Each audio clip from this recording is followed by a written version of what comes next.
วันดีสนุกฟรีดีทุกวันวันดีโหลดฟรีได้แล้ววันนี้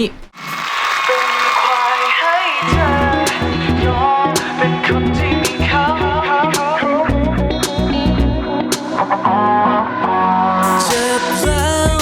ก็ไม่จำใช่ไหมกินอะไรเข้าไปดูสมองไม่พัฒนาแล้ว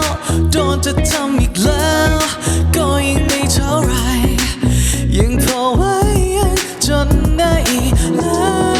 วจะแค่โกหกกัน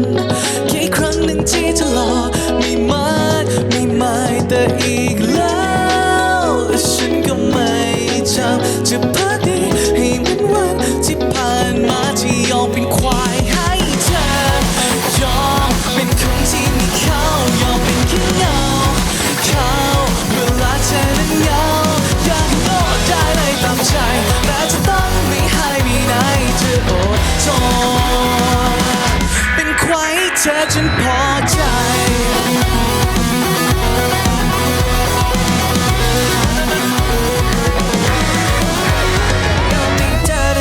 ประตูยอมเป็นแมวที่เธอนั้นเลี้ยงด้วยการประตู There's something that I can do ยอมให้เธอมีเขาคนนั้นในทั้งที่รู้ก็คิดดูได้อีกแล้วจะแค่โกหกกันแค่ครั้งหนึ่งที่ทะเลาะไม่มากไม่หมายแต่อีกแล้วและฉันก็ไม่จำจะพักดีให้เหมือนวันที่ผ่านมาที่ยอมเป็นควายให้เธอยอมเป็นคนที่มีเขายอมเป็นแค่เงาเขาเวลาเธอนั้นเหงาและอยากให้โลดได้เลยตามใจแต่จะต้องไม่ให้มีไหนเธออดทน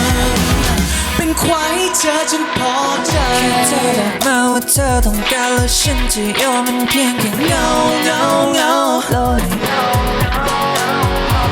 แค่เธอบอกมาว่าเธอต้องการแล้วฉันจะยอมให้เธอมีเพียงแค่เขา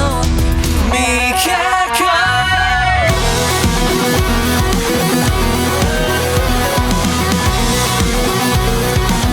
ที่ยอมเป็นควายให้เธอ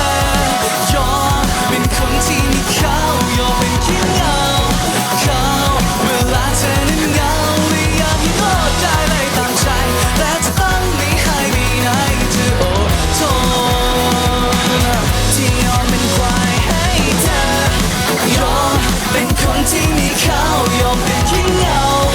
พอเวลาเธอนั้นเหงาและอยากให้โลดได้เลยตามใจ